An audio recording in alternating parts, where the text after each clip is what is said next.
Hi, this is Theo from pocketblocks.com. A few days ago I showed you the Kuretake brush pen number 40 and 50.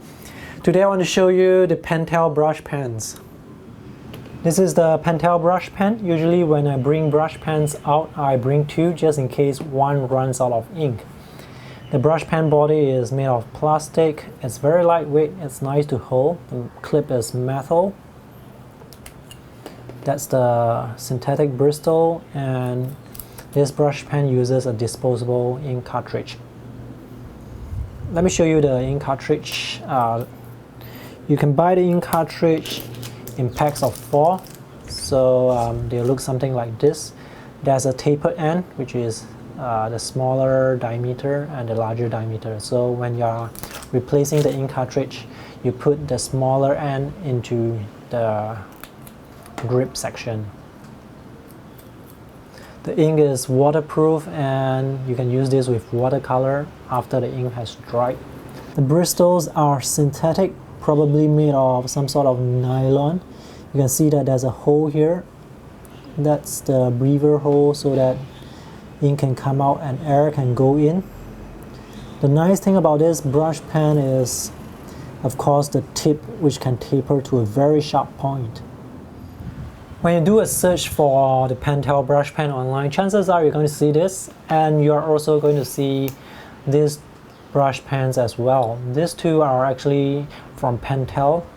The main difference is the body shape. This one is longer, it has more ink capacity, and also the bristles are a bit wider, so you can get slightly thicker strokes with this. And these longer brush pens, they come in colors other than black, so you can get sepia, you can get gray, you can get other colors as well, but for the standard brush pen it's just black. So let's try and draw something with this brush pen. The cap is the click-on type.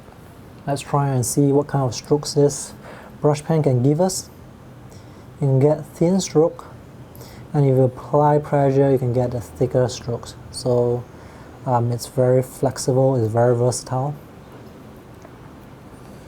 So you can get thin and thick and thin and thick depending on how much pressure you want to apply to the brush pen. And if you go very quick, you can get the dry brush effect as well.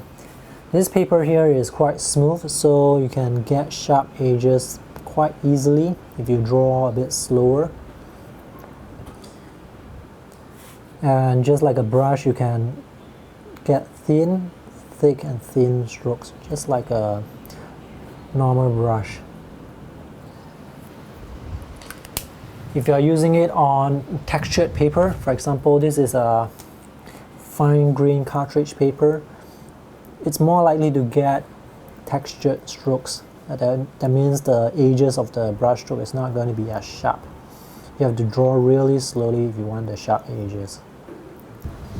You can use the brush pen for writing text as well. I'm not very good at calligraphy, but let me try.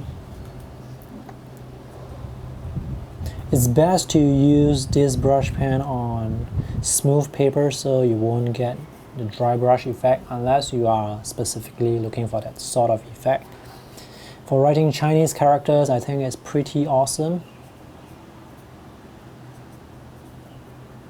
Or even Japanese characters.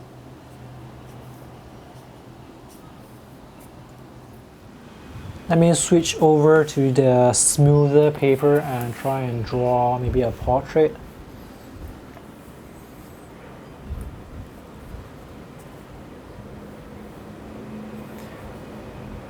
This brush pen is really quite fun to use, but it also needs a lot of practice because the strokes are not uniform. It depends on the pressure that you apply. So if you put in a lot of pressure, you're going to get very thick stroke. And you go very fast, you're going to get the dry brush effect. So it's quite versatile in that sense. So I'm just going to use a very thin line here for the forehead of this guy, and maybe thick brush stroke for the pupil,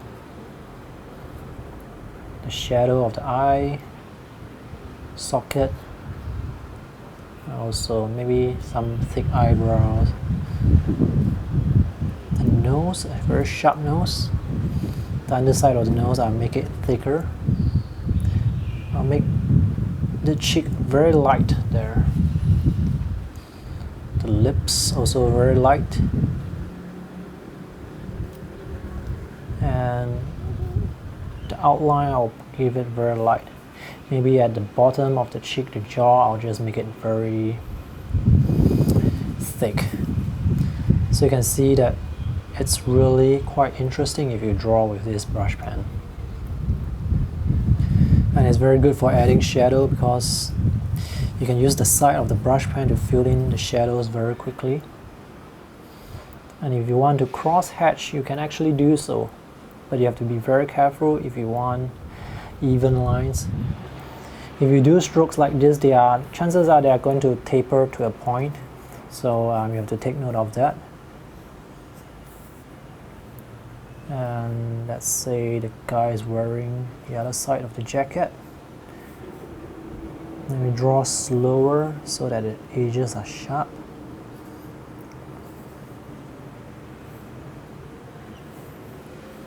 And faster for the shadow areas. Sometimes if I have a ink bottle with me, I will dip the brush pen into the ink bottle so that the ink is much more solid and it can cover the areas much faster than if I can cover with the brush pen alone.